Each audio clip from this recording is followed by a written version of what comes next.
ایک زمانے میں ثاقب نثار صاحب کی گفتگو کے مختلف ٹکڑے جوڑ کر وہ کر دی گئی تھی ریلیز، اور پھر شہید ارشد شریف صاحب نے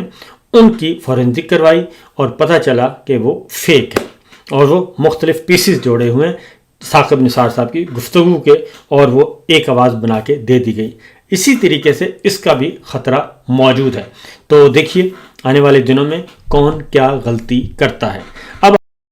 آتے ہیں ذرا ونڈر بوائے کی طرف، کیونکہ ونڈر بوائے کی جو ہے وہ بہت زیادہ مسئلہ بنا ہوا ہے کہ ونڈر بوائے کون ہوگا۔ تو ونڈر بوائے کا معاملہ یہ وہ کھل چکا ہے، اور اس کے لیے ایوان صدر میں ایک تقریب ہوئی، اور ایوان صدر میں جو تقریب ہوئی ہے اس میں کچھ ڈپلومیٹس بھی تھے اور کچھ صحافی بھی تھے، سینئر اور جونیئر، وہ صحافی بھی تھے لائک مائنڈڈ، اور اس میں کچھ اور لوگ بھی تھے۔ وہاں پہ بلاول بھٹو نے پریزنٹیشن دی ہے، اور بلاول بھٹو صاحب نے جس طریقے سے پریزنٹیشن دی ہے اور جس طریقے سے انہوں نے پاکستان کی مجموعی صورتحال کے بارے میں بات کی ہے، ایسے لگ رہا تھا، جو واقفان حال ہیں جو وہاں موجود تھے وہ کہتے ہیں کہ ایسے لگ رہا تھا کہ جیسے بلاول بھٹو جو ہیں وہ باقاعدہ طور پہ آنے والے دنوں کے لیے اپنی ایک پالیسی دے رہے ہیں کہ ان کی گورنمنٹ کی پالیسی کیا ہوگی، یا ان کا ویژن معیشت کے بارے میں کیا ہے، سیکورٹی کے بارے میں کیا ہے، ریجن کے بارے میں کیا ہے۔ اور بلاول بھٹو صاحب نے مکمل طور پر ایک پورا وہاں پہ ایک مفصل بریف کیا، اور اس کو اپریشیٹ کیا گیا، اور جس کے بعد اور پھر بھی ویسے بھی ان کی باڈی لینگویج بھی وہ ایسی ہی تھی کہ جیسے وہ کوئی ان کو اہم ذمہ داری دی جا رہی ہے یا ان کی نیٹ پریکٹس کروائی جا رہی ہے۔ تو ایسے وقت میں کہ جب آل شریف جو ہے وہ ایک نوجوان کی شادی کی تقریب میں مصروف ہیں، اور ان کی شادی کے جو چرچے ہیں، تصویریں ہیں، سب کے سب وہ تصویریں اور اس تقریبات کی جتنی بھی ویڈیوز ہیں وہ منظر عام پہ آ چکی ہیں، اور ان پر مختلف قسم کے تبصرے بھی ہو رہے ہیں، اور کوئی لباس پہ کر رہا ہے، کوئی پریزنٹیشن پہ کر رہا ہے، کوئی میک اپ پہ کر رہا ہے، کوئی مختلف قسم کی جو سرجریز کروائی گئی ہیں اس پہ کر رہا ہے، مختلف تبصرے ہو رہے ہیں۔ تو خیر یہ ان کا ایک نجی معاملہ ہے اور ایک شادی کی تقریب ہے، اور اس لیے کیونکہ وہ پبلک فگر ہیں، اور اس لیے تمام کے تمام جو ہے سوشل میڈیا، ڈیجیٹل میڈیا پہ ہر کوئی اپنے اپنے انداز میں گفتگو کر رہا ہے۔ تو ایک وقت میں جب آل شریف اپنے نوجوان اور نواز شریف صاحب اپنی تیسری نسل کے کی شادی میں کی تقریبات انجوائے کر رہے ہیں، عین اسی وقت ایوان صدر میں یہ تقریب ہوئی ہے، اور ایوان صدر میں جناب آصف علی زرداری صاحب کی موجودگی میں ان کے برخوردار کی لانچنگ ہوئی ہے، ری لانچنگ ہوئی ہے۔ تو دیکھیے اس کا نتیجہ کیا نکلے گا۔ اب آتے ہیں جی اگلی خبر، کیونکہ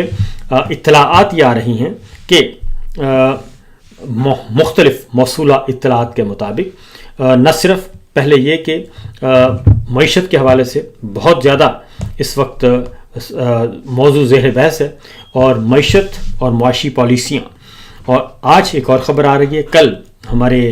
تاجر رہنماؤں نے گفتگو کی تھی، اور آج ایک اور ہیڈ لائن لگی ہوئی ہے کہ پاور سیکٹر ناکام ہو گیا، ناقص پیداوار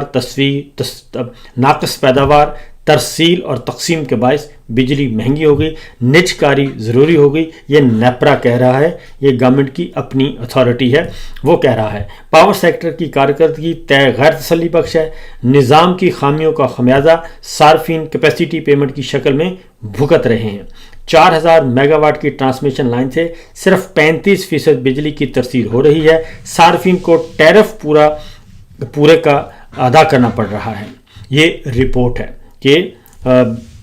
جو عوام ہے وہ پیسے پورے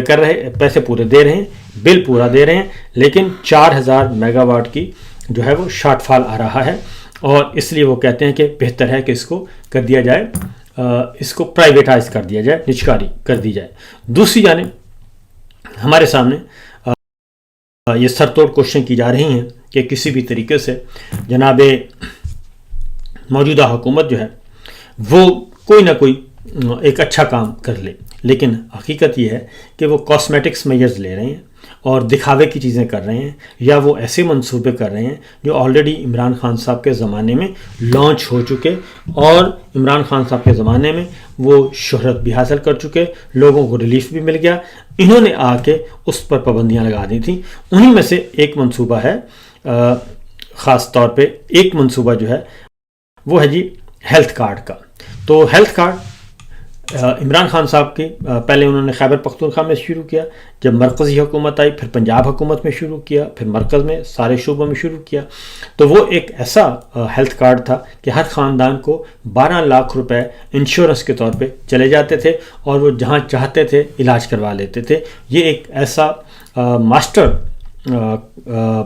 پروجیکٹ تھا جس سے بڑا ریلیف ملا تھا لوگوں کو. باقی کارڈ اس کے علاوہ ہیں لیکن صرف آج ہیلتھ کارڈ کی بات ہو رہی ہے. تو اب کل جو ہے جناب شہباز شریف صاحب نے نئے نام سے یہ صحت کارڈ کی دوبارہ افتتاح کر دیا. اس میں جناب مصطفیٰ کمال صاحب جہاں فارم 47, ڈاکٹر طارق فضل چوہدری صاحب فارم 47, عطا تارڑ صاحب فارم 47, سارے کے سارے فارم 47 والے, شہباز شریف صاحب اور اس کی کابینہ موجود ہے اور ہیلتھ کارڈ کی دوبارہ سے لانچنگ کی گئی ہے اور کہا گیا کہ جی افتتاح کر دیا گیا. اسلام آباد, آزاد کشمیر, گلگت بلتستان کے خاندانوں کو 10 لاکھ کے علاج کی سہولت ملے گی اور اس کارڈ کا نام رکھا ہے پرائم منسٹر ہیلتھ کارڈ. اور صحت کارڈ کا آغاز نواز شریف نے کیا تھا. شہباز شریف عمران خان کے دور میں شروع کیے گئے صحت کارڈ کو رجیم چینج کے بعد ختم کر دیا گیا تھا. تو یہ سچویشن اس وقت چل رہی ہے کہ ان کے پاس کوئی ایسا نہیں ہے کہ ایسا پروجیکٹ جو کہ اپنے طور پہ یہ شروع کریں.